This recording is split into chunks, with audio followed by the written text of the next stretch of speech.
In this New World video, we're going to be talking about the upcoming 1.03 patch for New World. This is going to be deployed today, and the main focus of this patch is, of course, server transfers. Supposedly, the plan today after the servers come up from their maintenance is that the Utopia server on the AP Southeast region is going to be the first one to receive server transfers, while it's closely monitored by Amazon Studios. Over an 8-hour period, they'll monitor it to make sure that nothing unusual happens and nothing gets screwed up, and if there's any issues, they'll be on hand to fix it. Once they can confirm this is no longer a problem, they'll begin rolling out server transfers for the rest of the servers in all regions.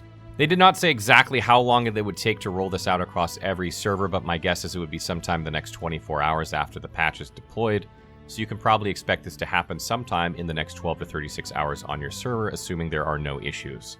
How server transfers will work is that you need to log into your character on your applicable server, whatever it currently is, go to the tab inside the store, and click on the character transfer token. You need to leave your company, and then you need to remove any active trading posts, sell or buy orders, and then your character also must be located in a sanctuary, which is a settlement or outpost. Things that you keep when you transfer are all character progression. This includes your level, weapon masteries, titles, etc. You'll keep all your inventory and storage. You'll keep all of your currency. You'll keep your houses and housing decorations, as well as all quest progress. Things you won't keep are, of course, your company membership, since you need to leave this.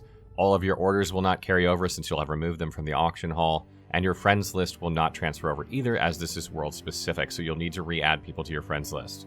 You can only move your characters to worlds in your current region, meaning if you're East US, then you need to pick a server in the East US or West US, etc., or Central EU. You need to maintain a server inside that region, and you cannot move your character to a full world or a world under maintenance, and you obviously cannot move your character to a world where you already have an existing character.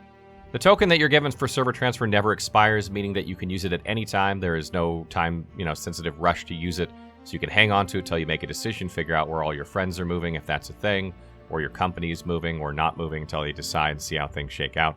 So you don't need to use it immediately, but if you do consume it and you do move, if you ever want to move again, you will need to purchase another server transfer token from the store. At this time, it does not say how much that costs, so we don't know that yet. Moving along to bug fixes, the first thing that jumps out to me is that they've implemented backend changes to help their team investigate concerns about client performance in war. Wars have been extremely laggy due to the amount of AoEs and things, and people are even intentionally lagging out wars in order to win. This happened to us on our server as well, so I completely understand what's happening here. Obviously, this is not something that they have a fix for right now, or it'd be fixed in this patch. So they've, in the meantime, deployed something to help them investigate, figure out what they can do to alleviate that. I would imagine it's going to be at least a couple of weeks before this is fixed, because they need to gather information.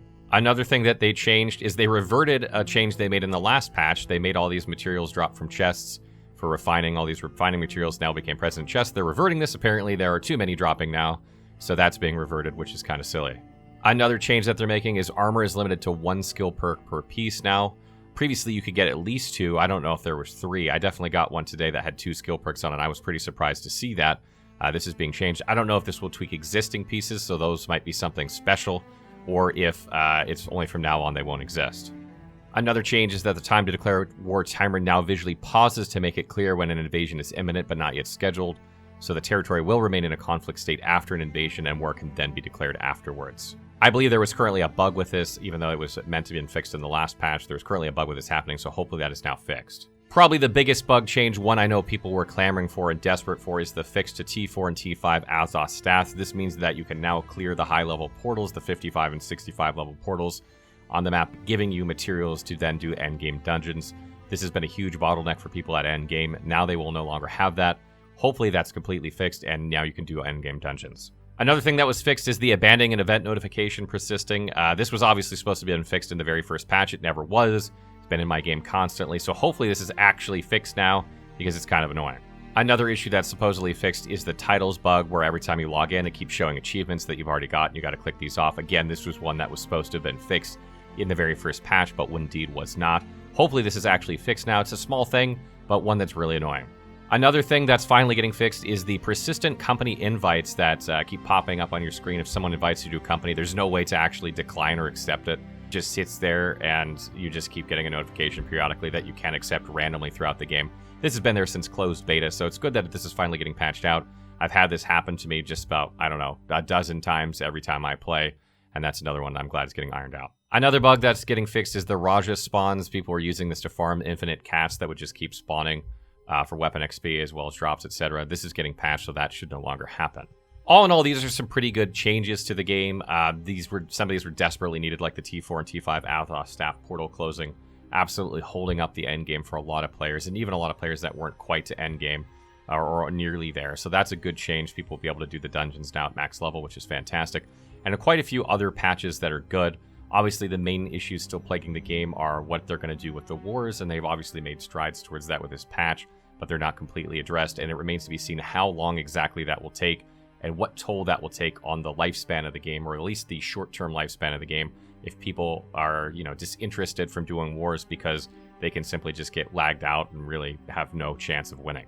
All in all, I'm way happier with these changes than the previous patch. I think it shows that Amazon just needed some more time. Clearly, last week, they just got whatever they could out, and they needed a little bit more time to get these things done. And that's really my biggest concern for this game at the moment, is the amount of time it's going to take to patch the amount of things that need to be patched. I'm pretty confident they will get it fixed. My worry is how long it will take. At the current speed they're going, with a lot of the closed beta bugs still being present in the game in almost November now, from July, it doesn't give me a ton of confidence that it's going to be fast for a lot of these things. Like, I speculate the wars are going to be at least 2 weeks to be fixed, maybe longer than that. Some of these other bugs in the game, not major ones, but other minor bugs, may take even longer. Like, I don't know how long it's going to take to get Outpost Rush fixed. That's not listed in the patch notes. This has been disabled because it was freezing characters up. So there are a lot of things that still need to be fixed with this game. I'm fairly confident they will. It's just a matter of how long it's going to take and how many people will be left standing by the time it happens.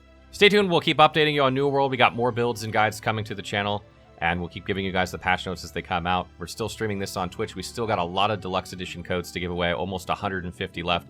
So make sure you sign up for the giveaway on the New World Wiki and drop by our Twitch streams. What did you guys think of the patch notes? Are they better than last week's? What are you guys looking forward to? And what did they fix that you really wanted fixed? And what haven't they fixed that you really think needs to be fixed? Let us know in the comments below.